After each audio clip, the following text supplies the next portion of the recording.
Welcome back to the AR-15 barrel series. Today, we'll be looking at another barrel from Centurion Arms. It's an 18-inch Mark 12 that was donated to the channel by Revival Defense. Revival Defense also helped me out with the ammunition for this review, so a big thank you to them for making this video possible. In this video, we'll start out by going over the specs, then we'll do an inspection. After that, we'll head to the range to shoot some groups.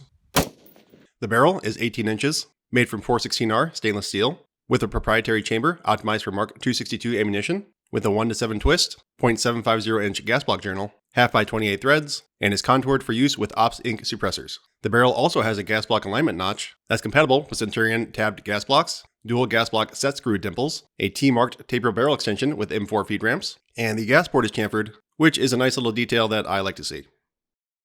The barrel information and Centurion Arms logo are laser engraved on the barrel, although the laser engraving looks a little bit rough in my opinion. Moving on to the inspection, we'll start with the weight. And the barrel weighs just over 2.5 pounds. And if we would divide that by 18 inches of barrel length to get the pounds per inch, we can see that this barrel has a profile that's on the heavier side. And I'll just quickly point out that the Centurion Arms Recce barrel contour is a bit heavier than the Mark 12. Moving on, we'll do some gauging next, starting with a throat erosion gauge. And this barrel is at a 1 on this gauge, just shy of a 2, which is in the range of what I would expect out of new barrels. Next, we have a 5.56 chamber dimensions gauge. This checks to see if the chamber and throat are at least as big as the minimum spec for a 5.56 NATO chamber. And the barrel passes this gauge, which is a little bit odd, since this barrel has a proprietary chamber that is optimized for Mark 262. Anyway, we'll check headspace next, with a new stripped JP bolt and Forster headspace gauges, starting with a minimum headspace gauge. And the bolt spins, so the barrel has at least minimum headspace. Next, we have a minimum plus 0.003 headspace gauge, and the bolt is barely able to spin with some difficulty, so the headspace looks to be right around 1.4666 inches, which is fine. Centurion advertises that this barrel has a 0.101 inch gas port, and I pin gauged it at just over that at 0.102 inches. Compared to the other 18-inch barrels with rifle length gas that I have, this gas port is pretty large. And during shooting, there was a notable increase in bolt carry velocity and recoil. The gas block journal was a touch smaller than average, which would typically allow for easy installation of the gas block, but may make it a bit more difficult to get a good gas seal.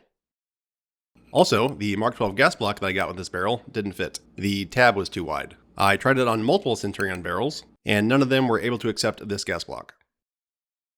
Barrel extension diameter was a bit larger than average, making for a smaller clearance between the barrel extension and the upper receiver, which should make for easy installation and a snug fit in the upper. Next, we'll take a look at the inside of the barrel with my Texlong Borescope, starting with the body of the chamber. And things look nice and smooth. No defects.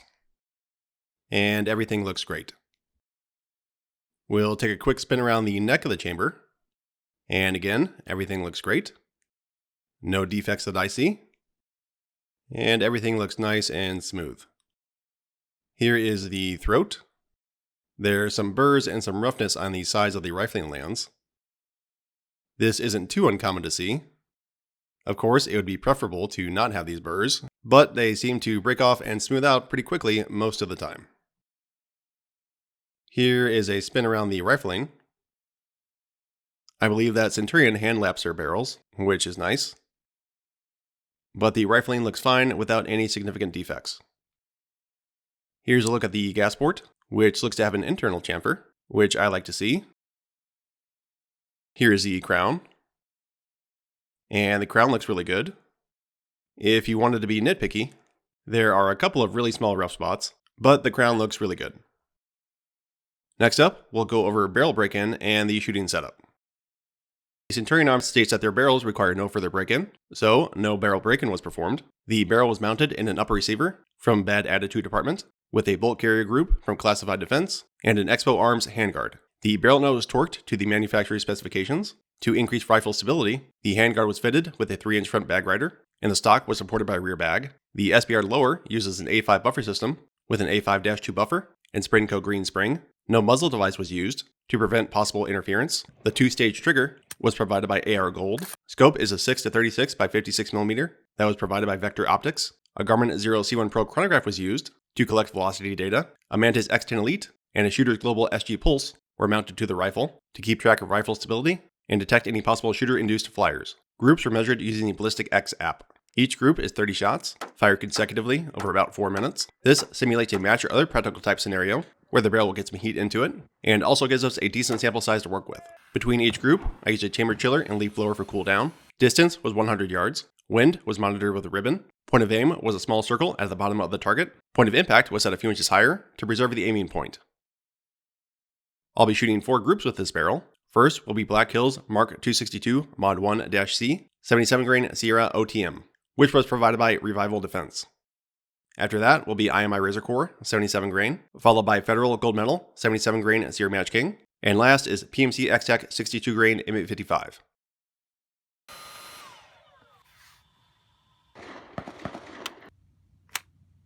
Alright, first group we have here is with Black Hills Mark 262 Mod 1-C. This is a pretty commonly mentioned load, although I don't see a whole lot of people that actually shoot it. Probably because it's pretty expensive. Also, it seems to go through periods of time where it's basically unavailable. One unique feature about the Mark 262 is that it tends to have a higher velocity than other 77 grain loads, which is one of the things that we'll get to look at after we shoot the IMI Razor Core and Federal Gold Medal 77 grain loads. Anyway, things went fine with this group. Wind was calm. Ejection was between 230 and 330. Recoil and bulk carry velocity felt a bit high, but we ended up with a pretty solid group. So we will finish up and then take a closer look. Alright, so the Mark 262 out of the 18-inch Mark 12 barrel had an average muzzle velocity of 2,724 feet per second, which is pretty quick for an 18-inch barrel. Velocity standard deviation also looked pretty good at 14 feet per second. The average rifle stability score was 99.7, with the least stable shot at 99.3, which is about how well I normally shoot, and means that I don't think that I pulled any of the shots. Looking at the group, it looks really good. It's mostly about 1.5 inches wide and 1.25 inches tall, but shot 13 ended up about a half inch lower than the rest of the group. Before going over the group numbers, I'll briefly explain my A-ZED score, which is how I like to evaluate groups. A-ZED stands for A-Zone Equivalence Distance, and it basically gives you the maximum distance where the corrected group size would still fit into a USPSA A-Zone. I like to use this score because it makes it easier for me to understand the practical implications of the group. If you want to learn more about the A-ZED, feel free to pause and read through the PowerPoint slides. 30-shot group size for the Mark 12 was 1.688 MOA, with a 30-shot mean radius of 0.402 MOA, which gives us an A-ZED score of 351 yards. Or, if you want some more conventional numbers to look at, if we take the 30-shot group and break it down into 3 10-shot groups, the average 10-shot group size was 1.2 MOA.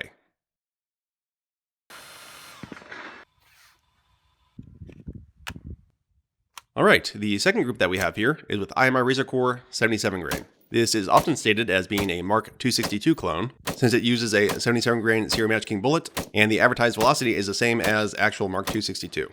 But we'll see what we end up with here. In my experience, the Razor Core usually shoots okay. It doesn't typically produce the tightest groups, but we'll see how it stacks up against actual Mark 262. Anyway, shooting felt fine again on my end. Ejection was a bit forward at about 2 o'clock, and the barrel does feel a bit overgassed. Wind was calm. Both the Garmin and Mantis captured data from every shot, and we ended up with a pretty nice looking group. So we will finish up and then take a closer look. Here is my velocity chart for IMI Razor Core. This has all of the barrel specs, the round counts of the barrels at the time of the group, lot numbers, ambient temperature, and the velocity metrics. And here's a graph of all the average muzzle velocities sorted by barrel length. The Mark 12 barrel had an average velocity of 2,656 feet per second, which is a bit slower than expected. I shot the same lot of ammo out of an 18-inch Geisley SPR barrel, and the Geisley had an average velocity over 100 feet per second faster at 2,759 feet per second. It was 20 degrees cooler out when I shot the Mark 12 barrel, but I don't think that's going to explain away a 103 feet per second difference in muzzle velocity. The velocity out of the 18-inch Mark 12 was more in line with most of the 16-inch barrels, and even then, it was still a bit slow. Standard deviation out of the Mark 12 was really good though, at 17 feet per second, which is on the lower end of what I've seen out of IMI Razor Core. Looking at the individual velocity numbers, nothing looks to be out of place, and rifle stability looks fine, with an average score of 99.7. Looking at the group, things look good, without anything out of place.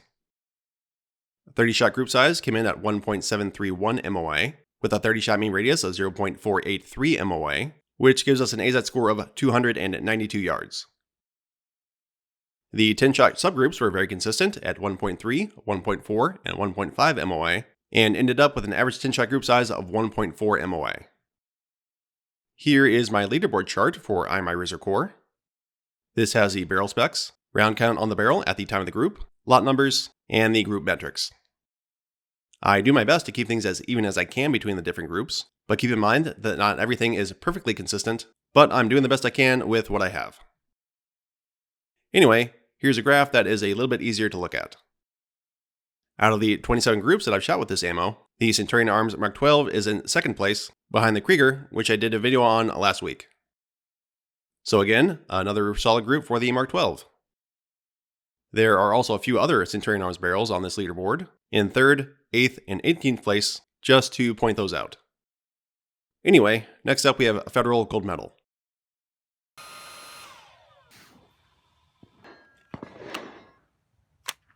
Alright, the Federal Gold Medal 77 grade SMKs have been my go-to premium load for a while, so I have a decent amount of reference groups to compare to. Usually, this groups pretty well in most of the barrels that I've shot, but it didn't go quite as well as I would have thought in this barrel. Anyway, shooting felt fine again on my end. Ejection was forward again at about 2 o'clock. Federal Gold Medal is loaded a little bit softer, which you'll see when we look at the velocities, but even then, the recoil was a bit more than I was expecting from an 18-inch barrel with rifle-length gas. Wind was calm, the Garmin recorded velocity from every shot, and the Mantis missed 2 shots. So, we will finish up the group and then take a closer look.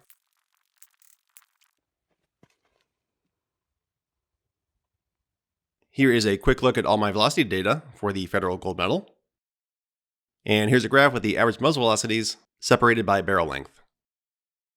And again, the MK12 is really slow. This time, 143 feet per second slower than the 18-inch Geisley, and the velocity out of the 18-inch MK12 is more in line with the 16-inch barrels that I've shot. Also, looking at the Centurion 14.5-inch Recce barrel that I shot a little while ago, it also looks pretty slow compared to the other 14.5-inch barrels. Moving on to the velocity standard deviation. The velocity SD out of the MK12 was 19 feet per second, which is better than average for Federal. Individual velocity data looks fine, without anything out of place, and the average rifle stability score looks good at 99.7. Looking at the group, it had a pretty nice cluster in the middle, but a few shots wandered off a little bit high. 30-shot group size was 2.281 MOA, with a 30-shot mean radius of 0.571 MOA, which gives us an A-ZED score of 247 yards. The last 10-shot subgroup was pretty decent at 1.3 MOA, but the average 10-shot group size was 1.9 MOA. And here is the leaderboard chart for a Federal. Again, keep in mind that I am not a perfect shooter, and that all these groups could probably be at least a little bit better, but this is the best that I can do. Out of the 30 groups that I have for this ammo, the Centurion 18-inch MK12 came in 21st place. So not the best with this ammo. Again, looking at some other Centurion barrels, I have a 16-inch Cold Hammer Forged Chromeline Centurion in 5th place, and the 14.5-inch Centurion Recce barrel in 15th and 16th place. So I was expecting a little bit more out of the MK12, but this is what I ended up with. Next up, we're going to switch gears a little bit, and see what this barrel can do with some cheap ammo.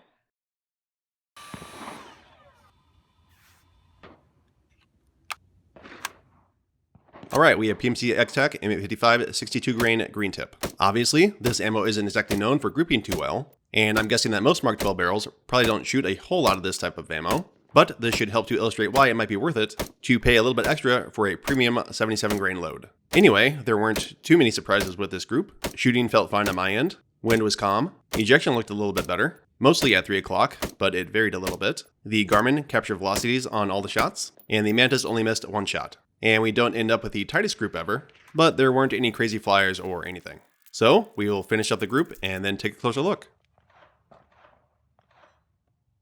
Here is a quick look at the velocity chart for PMC M855. And here's a look at a graph for the average muzzle velocities sorted by barrel length. Average muzzle velocity out of the 18-inch MK12 was 2,913 feet per second, which is slower than all of the 16-inch barrels that I've shot with this ammo. And I'll also point out that the Centurion Arms Recce barrel is also the slowest 14.5-inch barrel with this ammo as well.